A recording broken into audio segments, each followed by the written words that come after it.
لە نێو بەردەڵانی شاخە سەختەکانی هەورامان ئاوە سازگارەکەی سەرچاوی زەڵم بۆتە جێگای حەوانەوە و هاتنی دەیان هەزار گەشتیار لە باشوور و ناوەڕاستی عێراق و شارەکانی هەرێمی کوردستان لە ڕۆژانی پشوودا. چڕی دارە سەرسەوزەکانی هاویناواری ئەحمەداوە هیلایەکی جەستە دەرەکات. ئەمەش بۆتە هۆکارێک تا ڕۆژ بە ڕۆژ ئەم هاوینە هەوارە ڕێژەیەکی زیاتر گەشتیار ڕووی تێ بکات.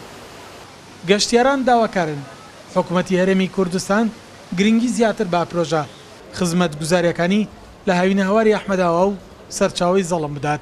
لە کوێوە هاتوومە پێزدانە سەعاتم بڕیوە تا گەیشتم ئەم ناوچە هەورەمانەش ناوچەیەکی زۆر خۆشە بەڕە سەراحەت، یعنی بگرێ لە کورد عەرەب تورک هەموو نوعێشی تایە، حتا بگرێ لە بەسرا دوێنێ شەو ئەلێرکانە بەجددی لێ بوو، یعنی بە ئەزنەبی قسەیان دەکرد.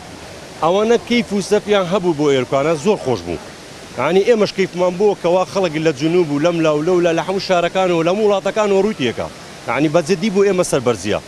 بەڵام بەداخەوە یەک شتی زۆر بچووک هەیە، خزمەت گوزاریەکانی زۆر کەمە. بەجددی ئەگەر بێت و ئێرە خزمەت گوزاری بۆ بکرێ وەڵی خەڵک پارە سەرف ناکابچی بۆ تورکیا و بۆ جۆرجیا. ناوچەکە ناوچەیەکی خۆشە، فراوانە، جوانە، بەڵام هیچ خزمەت گوزاریەکی جوانی نییە، یعنی هاوڵاتیانیش یعنی جوان ئەوەی ناکەن، یعنی زۆر پیسیەکەن و ئیتر حکوومەتش ئەبێ تۆزێک یعنی جوانکاری لێ بکات چونکە شوێنێکی جوانە. یعنی ئێمە لە کەتکوک هاتوونە عالم هەیە، لە بەغا هاتوونە، عاربی زۆرە، کوردی زۆرە، تورکمانی زۆرە هاتوونە ئێرە، بەس ئێرە چییە خەدەماتی کەمە، ئەبێ خەدەماتی زۆر بێ. داواکەین لە حکوومەتەکەی ئێمە کوردستان هەریەم خەدەماتی زۆر بێ ئێرە.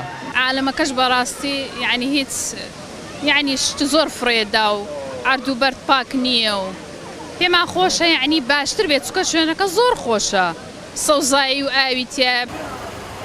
بە بڕوای خاوەنباخ و دوکاندارەکانی ناوچە گەشتیاریەکە زیادکردنی پرۆژە خزمەت گوزاریەکان لە هاوینە هەوارەکەدا هۆکارە بۆ بەرزبوونەوەی ئاستی داهاتی ئابووری کە لە ئەنجامدا لە سوودی حکوومەت و هاوڵاتیاندایە. بەڕاستی ئەم گەشتیارانە کە ئێن بەڵێ ئێمە قازانجەیە بۆ ئێمە، بەڵام کەوەکو قازانجەیە بۆ ئێمە بەڕاستی ئەگەر بێت و حکوومەت ئاوڕەیەکمان لێ بداتەوە زیاتر ئیشمان بۆ بکە، خزمەت گوزاریمان بۆ بکە، بەڕاستی ئێمەش و حکوومەتیش قازانجەکەن.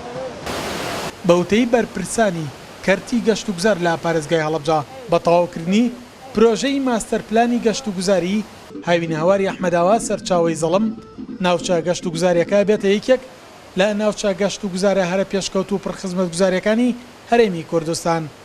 سەلاح جەمیل، کورسات نیوز، هاوینە هەواری ئەحمەداوە.